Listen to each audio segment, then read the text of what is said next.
Turnbull does enough with those attempts to take the victory. Listen, there was a little bit of threat to it there. For sure, yeah, made him defend it. All right, 2 matches left to go on our prelims. Let's keep the action going here at Fury Professional Grappling 4. 7 minutes on the clock for this 135-pound matchup. Kate Egan and Shauna Wood.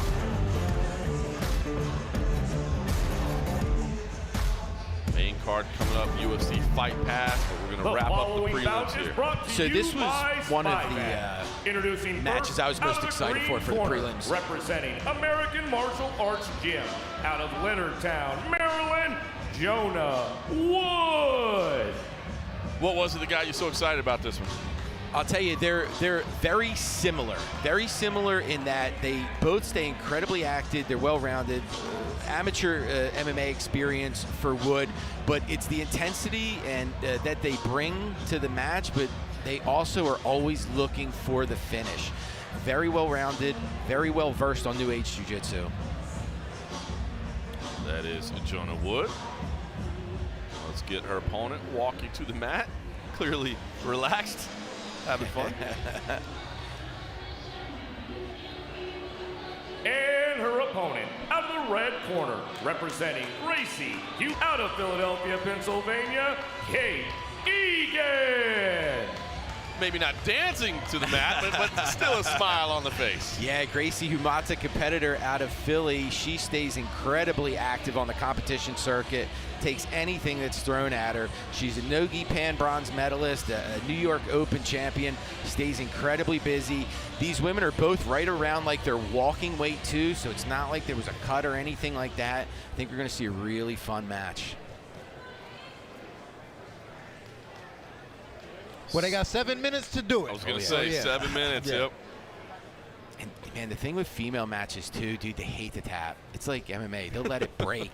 They're just so aggressive, and Egan's going to sit squared with her butterflies out, keeping them legs extended, looking to make connection. And you see Jonah is not, she's not just stepping in and going. Like, looks like she's going to try to calculate her step in here. I don't know if she's worried that Egan might drop to a leg quickly, so she wants to time her step. You also see her reaching down at Egan's feet. I won't be surprised if she tries to elevate her real quick. Well, it looks like she's showing a lot of respect as she tries to make that entry. She understands. Yeah.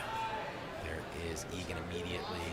Side guard here, controlling that far arm, trying to pierce that knee through his wood. Right back up to the feet, trying to elevate again. I'm going to be honest with you, this is a very good decision from Wood. I believe that Egan is going to be most dangerous when you're trying to go through her guard, and I believe what Wood is doing is trying to elevate her feet so that she can look to move around her guard, go around it rather than through it. There's that knee right to the sternum. That's how you step in on a knee cut, guys. And look at that, cranking up with the head. This is what I was expecting. It wasn't going to be nice. I was actually worried that was like illegal knee to a grounded opponent there. I was like, did that strike the chin? We're not that bad. And She just took out her appendix. Back to the feet. And look, it hasn't stopped Egan from staying squared and moving forward. And again, keeping squared off here, elbows in protected, feet inside, so that when Woods comes forward, she can enter her feet in to look to off balance from either side. Also a great position to wrestle up from. And you see Wood. Yeah, that's definitely her approach. Wood wants to elevate the feet here. Tries to cut past. Nice She will. Good timing. Like I said, it's going to be difficult to go through Egan's guard, going around. Yeah, there was no way she was getting through that. Yeah. Now, good job at Egan at trying to work herself to turtle here. She was going to have to watch that Katagatami guillotine where the head and the arm are on the same side, but it looks like Egan, yeah, she is trying to hook it up. She's trying to look at that Katagatami on the far side. Egan wrestling up with that single. I didn't even realize she had that leg the whole time. Excellent work there. Just when you think there's a threatening attempt, she's the one gaining momentum. Trying to clear out here. If she can, look at her, jumps to the other side. She is. Wood, good job at just keeping her base still and kind of letting Egan work around her and posturing up out of it at the correct time. Egan staying centered here. All that work and you got to start all over again. All over. And see, you can see that Egan wants her to come. She's baiting. Yeah, she wants her to come forward here. And Wood's going to force her to the feet here. And again, I believe it's it's going to be easier for Wood to take down or move legs to side to get to a control position, again, than past the guard of Egan. Wrestles up here, and he's going to get her head snatched while she's coming up. Gets to the single. And she's got to address it. That's a 10-finger, and that is on the throat. That wrist is on the throat. Yeah. Well, I think she just broke the grip here. Yeah, she has to stop her hips from being able to come forward. If Jana can get her hips on the crown of the head, she's going to be able to put a ton of pressure on the guillotine. But Egan is very well aware, and you see her keeping her hands in a position where it's fighting the grip, and her hips in a position where she can't come underneath. Job circling through. And again, while Wood has been the one that's, has been tentative in entering the guard, that was a nice threat. That was a really nice threat. And a guard pass. I feel like strategically she's playing this well. Like she's staying out of trouble, but then any moment she can get to be a threat, she does, like right away. There, the way she inserts the knee. I know, like MMA experience too. You know what I mean? Like you have that in your blood. That's a straight body shot, right? Yeah. Now Egan, this is where Egan wants her. Egan wants her inside her guard, right? So that she can manipulate that shoulder, so that she can put her whole body on that shoulder and start to separate that arm away. Jana pops her head up. Let's see if she looks on a leg or if she just looks to keep control and moves north-south here. Egan, good job. Frames on the hips, squares herself right back up. Yeah, that was excellent guard recovery. Right? He's back inside here. I think Wood's best chances are going to be what she's been doing and keep it from the feet here and continue to elevate Egan. And staying disciplined in that approach. I mean, that's what I can respect a lot, because Egan is kind of trying to bait her in a little bit, give her a little frustrated facial expressions, that sort of thing, and Wood isn't buying it. So 2-on-1s her down into the closed guard here. Now I'm going to assume that Wood is going to try to stay incredibly conservative from here, because I feel like she's drop up into a K bit, guards. Yeah. And I feel like Egan has some catching up to do. Yep. And when her guard opens, I imagine she's going to do similar to what we saw earlier, where you see them dropping that leg inside the middle so they can start crossing over to the leg attacks, which opens up triangles and things like that to the upper body as well. You see her, now she's got that hook. Watch that right knee of Egan. Let's see if it starts to drop in. And if it drops in, if Wood's postures, watch triangles too. Now she drops that in. You see her left leg placement. Wood keeping that left arm hooked over top. Smart job of Wood by taking her right hand and realize, there it is, throws over top from that K. This is her opportunity. Yep. Now she can hit triangle from here too if Egan throws her left leg back over top. Good job of keeping her hips away and inserting that knee in the middle. Great defense by Wood. But you see how Wood, like, immediately she gets right back in offensively, so it doesn't look like she's losing points. Yeah, it's a great counters, right? And I'm going to be honest, right now, she's past the guard. She's had a very good threat. Now Egan with a beautifully manufactured sweep here to take top position off that leg entanglement. And she really needed that. Yeah, she's going to step up to saddle here. She's going to figure for her legs. You'll see her left foot kick out and her right knee kick over. Oh, nice job. Spins around. Wood's going to try to put that foot to the floor. Danger here in the final minute. Yes. So she's going to look backside on this heel hook here. Yeah, she's inside. Backside 50-50 on a heel hook, turning it into a toe hold from backside here. You see Jonah trying to catch up. Knee line free. Very nice defense. Final seconds here. Will that sequence weigh heavy in the eyes of the judges? Right, and takes it to top position now is Egan. Man, this was a very good match. And you want to know what? Like, it's nice, jiu-jitsu, and again, I'm a jiu-jitsu guy. You guys are the MMA experts. But in jiu-jitsu, it's nice to see competitors coming out with a plan to win. Right. Not just saying, hey, let's just go have fun, like an active, controlling, aggressive plan to win. Very fun. Entertaining clash of styles for sure. Let's take it over to Jason Lee to find out who's walking away with the win. Judges, pick your winner. Your winner out of the green corner, Jonah Wood. Jay, I like that call. Yeah, me too. Yeah, and unanimous too. So it wasn't like it was even split. Jana had a very good game plan for that, and she executed it.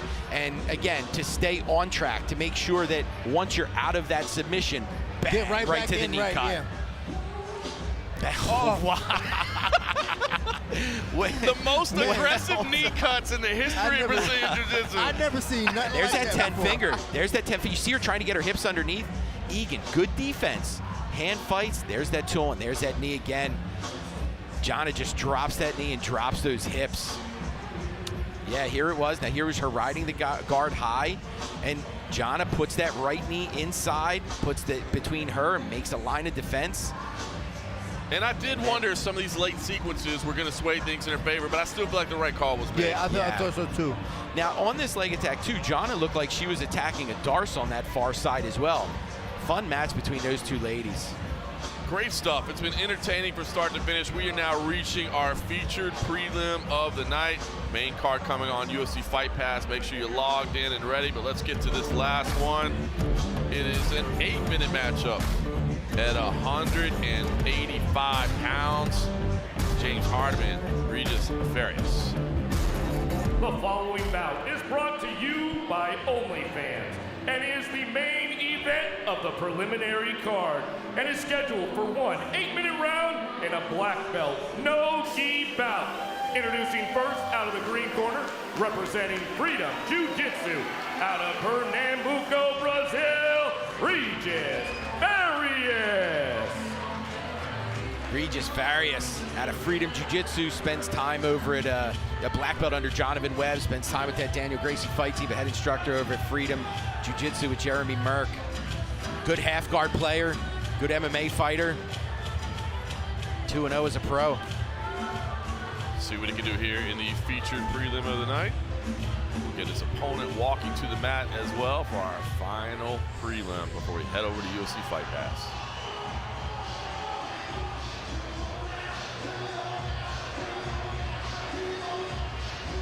And his opponent, out of the red corner, representing American Martial Arts Gym, out of Waldorf, Maryland, James Hardiman. I mean, in fairness, when this song comes on, you have to dance. It's like legally required, right? It's impossible. You have no choice. He's going to take it all the way to the stage, too, man. Jay-Z Cavalcante style, right? Yeah, he is. Take it out to the stage all the way. All the way with the dance. He's going to wear the gold into the cage or into the ring. There he goes. He's coming off. American Martial Arts out of Maryland. One of the coaches at John Wood, who was just on. Super fight veteran. Main event here for the prelims, right? I love it. Yeah, look at these guys. I mean, it's a quick turnaround for him. He just out there coaching, just took his shirt off and was like, let's go, baby. Slightly different look on the other side of the mat. Yeah, for sure, right? He's looking at him like, look at this clown. Get serious. Now, again, Regis Farias does have 2-0 as a pro MMA fighter, but also I wouldn't be shocked to see him pull to a half guard. Very good half guard, deep half guard player. Hardiman holding that center position. Now, a lot of times, too, when you get to be the bigger guys, we didn't have any really bigger, you talk about bigger guys. Yo, we got Jason Guida on the main card, man. I can't tell you how happy I was to have Jason Guida on the main card. I mean, if you think Clay is crazy. Right? You think Clay's going to slap him? He might slap himself and then go in there. Farias circling to the outside as Hardiman holds center. Now There goes that half guard pull. I watch way too much jiu-jitsu, guys. Way too much. And you watching just like random dudes. 15-year-olds. Trying for that underhook as Farias. Let's look to see if he'll pull to get his weight on top of him or if he'll kind of push away and get that underhook and put a butterfly in. See what he does with that top leg. I feel with that underhook, he's going to try to pull him to where he's splitting his legs and moving to a deep half. Yep, Saw it right there. Yeah. He's going to start to get his legs more down to the ankle where he's going to be able to straighten that leg more and get his weight up on the shoulder. There it is. Moves the end of that lever. See, I think this is an incredible advantage for him to pull half guard on this side. Oh, yeah. Because most guys pass to the other side. Oh, Dean. So, talking my language, man. because when most guys pass to the other side, they're not used to guys having a good half guard on this side. You're so right. And to have to think in this moment, like all your You know, when you're in practice, everything you're doing is to your right side, your right side. You may drill some stuff to your left side, but you're only doing stuff to your right side. Yeah. You know, if that's where you're going. And unless he's a left-handed passer. But look what he did, is he did everything in his power to push himself back over to that side. Yeah, for right? sure. But that's such a great point that people that maybe don't watch a lot of grappling, don't participate in grappling, might not realize. It seems like you can go to either side, be ambidextrous, but you're not. You have the tendencies. 100. Now listen, your best of the best can play at any side. But in the development stages, you're definitely gonna have a stronger side. Scoops up, wrestle right to top. Again, premeditated. That's his strong side, you could tell. Yeah, look at Hardiman trying to answer back with the same thing, trying to hook. Now he's going to stuff that head and posture himself up as Farias from here. But again, like he's on the typical side, so it might be a little different. Fell back on an arm in there. Nice setup here. Now with an arm in, it's a little different, right? You're not trying to stretch. Now you're trying to compress. So you're trying to make his head, his chin touch his chest with an arm in, just because you don't have the angle for the double closure. So you're trying to compress in. So if Hardiman can keep himself stretched out and keep his hips moving back, he'll be just fine here. There he goes. Farias right back to the under. Great attempt. Great submission attempted by Farias. Uses his legs to pull him forward here. Well, it looked to me like he also realized I can't burn out my arms this early on. Don't necessarily have it. Let's be patient with this. Farias, he'll frame in front. He'll look to frame in front with that left hand and probably get that right arm trying to get back underneath the leg of Hardiman. And Hardiman, to counter that, is doing a very good job with his left arm. See how he's scooping the elbow up? It's trying to block his right arm from being able to underhook the leg. So that's a very specific grip that he's doing to keep, because from bottom, Regis's guard is going to be totally on what he could do with his upper body. If his right arm can't underhook, then his legs are just left there, his hips are just left there. So he has to free that right arm to start getting underhooks, or to at least start an off-balancing process. Halfway point of the match. Again, it's our final prelim of the night. We appreciate anybody that's watching us on YouTube here at Fury Professional Grappling 4. We're going to kick it on over at the top of the hour to UFC Fight Pass.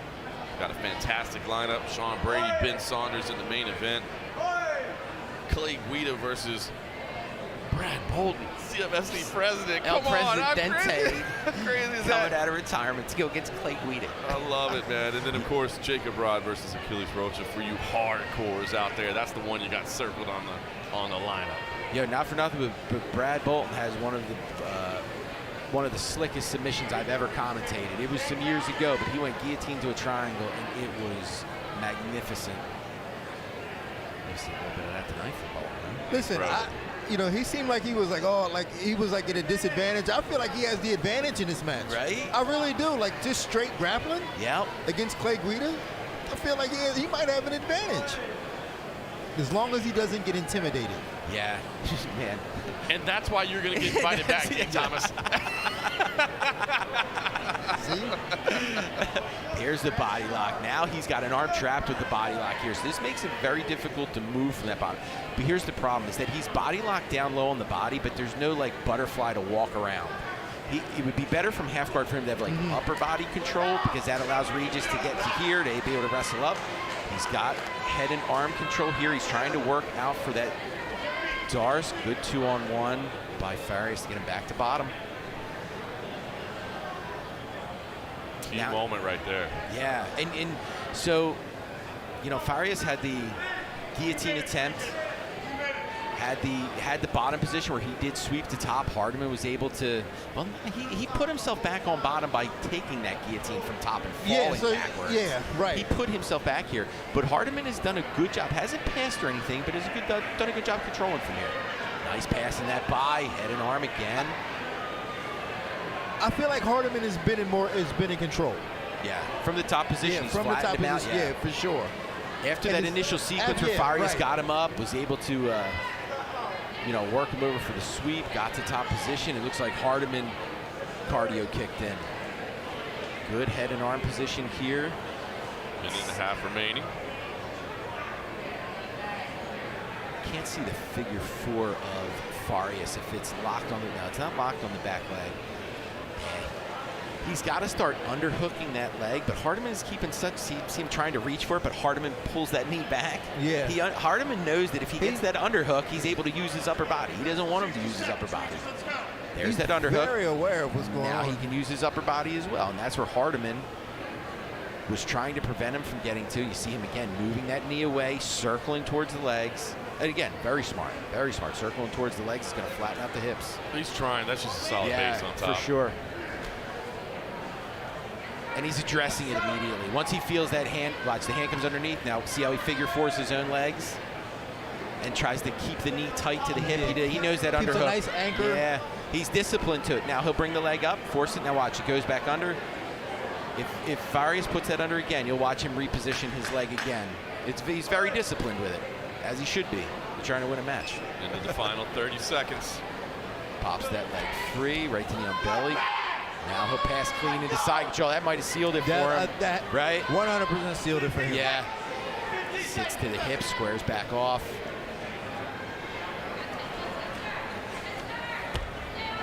Yeah, Hardiman gonna end this in top position. Good shot at that SC Arms logo, huh?